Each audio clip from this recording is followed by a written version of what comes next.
le pied du poivron. Racontez un peu le projet de la ferme en 2 minutes, ma sœur. Pardon? Vous avez 2 minutes pour résumer le projet de l'exploitation ici à Mafuta. Aïe, 2 minutes, vraiment, je ne sais pas. Bon, merci beaucoup.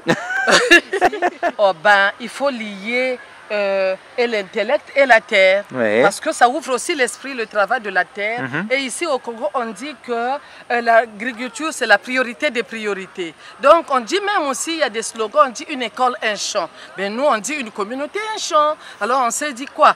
Dans le cadre du développement, nous devons, comment dire, travailler. C'est pas parce qu'on est religieux, c'est que tout vient de... Parce que ce qu'on pense les gens, que tout vient de Rome. Ah non, nous devons travailler la terre parce que là, on peut trouver de quoi, un peu dans le cadre de l'autofinancement, bien que c'est difficile, parce qu'il faut avoir aussi où écouler, tout ça, mais au moins on peut manger bio, son produit. Quand c'est fait, quand ce produit-là, c'est sorti de tes propres mains, mais c'est une joie.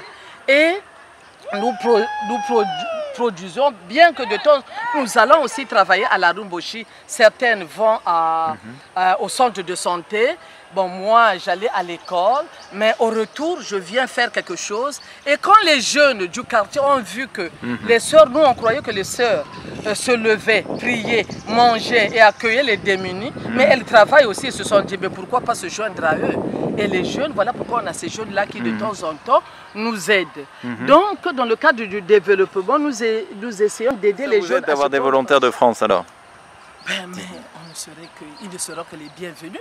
Hein? Ils ne seront que les bienvenus. Là, par exemple, on a eu Jean-Claude, vraiment, parce qu'il vit ici, Jean-Claude. Et nous sommes très contents, très contents.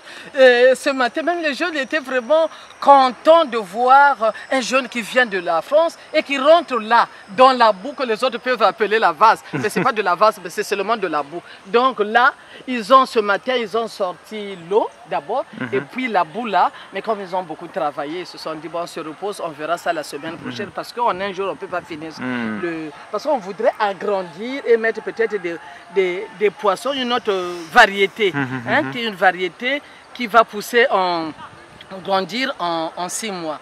En fait, les projets, on voudrait avoir aussi les cochons, les porcs. Les cochons, c'est les porcs, non? On voudrait avoir les porcs, mais tout ça aussi, c'est vraiment un projet à bien ficeler, tout ça, parce qu'on a besoin de la main-d'œuvre.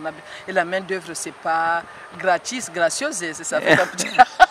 ça fait, disons, quelque chose, voilà, parce que ces jeunes-là, il y a certains qui sont là, qui sont étudiants, il y a d'autres maçons, mais le travail, pour avoir le travail sur le marché, c'est un peu difficile. Donc, ils sont là, il faut toujours donner aussi un petit quelque chose, peut-être pas grand-chose, mais au moins un petit quelque chose. Et puis ça les motive, parce qu'ils doivent manger, ils ont de la famille, tout ça. Donc, voilà. Merci, ma sœur. Merci beaucoup.